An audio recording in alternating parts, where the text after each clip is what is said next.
There is time for everything and a season for every activity under the heavens. A time to be born and a time to die. A time to plant and a time to uproot. A time to kill and a time to heal. A time to tear down and a time to build up. A time to weep and a time to laugh.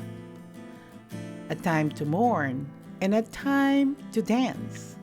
Ecclesiastes chapter 3, verses 1 to 4. We are creatures of habit more than we are creatures of change. A.J. Darkholm.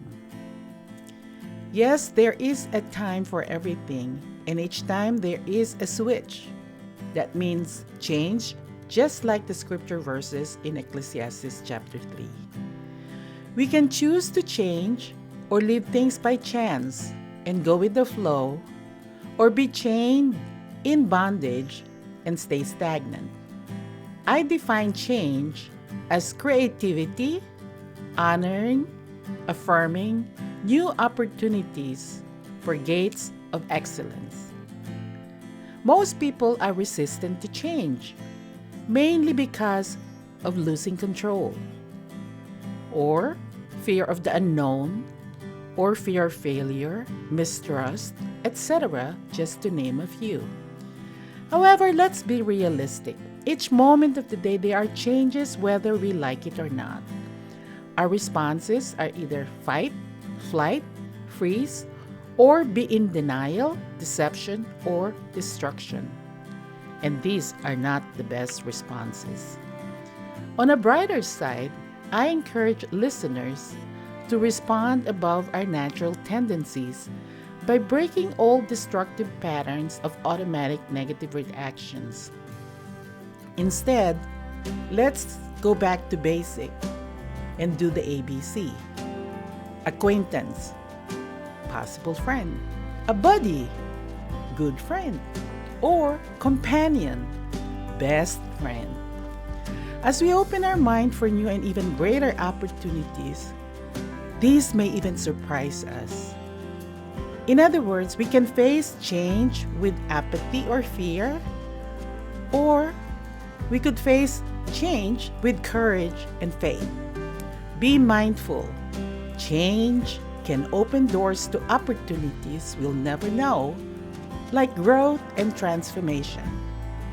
I love living in Chicago because of the changing season.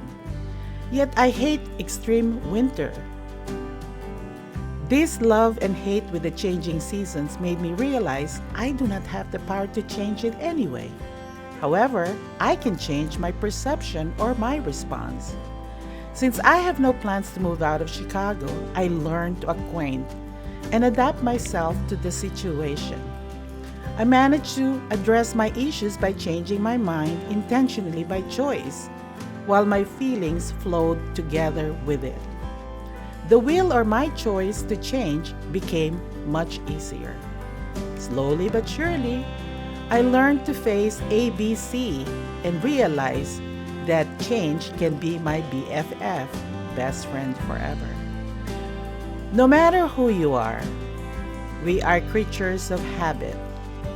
The better your habits are, the better they will be in pressure situations. Wayne Gretzky. For the truth be told, God is God and I am not. However, I am a child of God, and so are you. My ultimate response is not to take a chance, just wishing or being chained to negativity, but rather to submit my mind, will, and emotions to God in prayer. The Serenity Prayer is one of my favorites. You can be changed and be transformed, or not change and be chained to the past. It's time to pray. God, grant me the serenity to accept the things I cannot change, the courage to change the things I can, and the wisdom to know the difference. Living one day at a time, enjoying one moment at a time, accepting hardships as the pathways to peace. Taking as He did this sinful world as it is, not as I would have it, trusting that He will make all things right if I surrender to His will, so that I may be reasonably happy in this life and supremely happy with Him forever and ever in the next.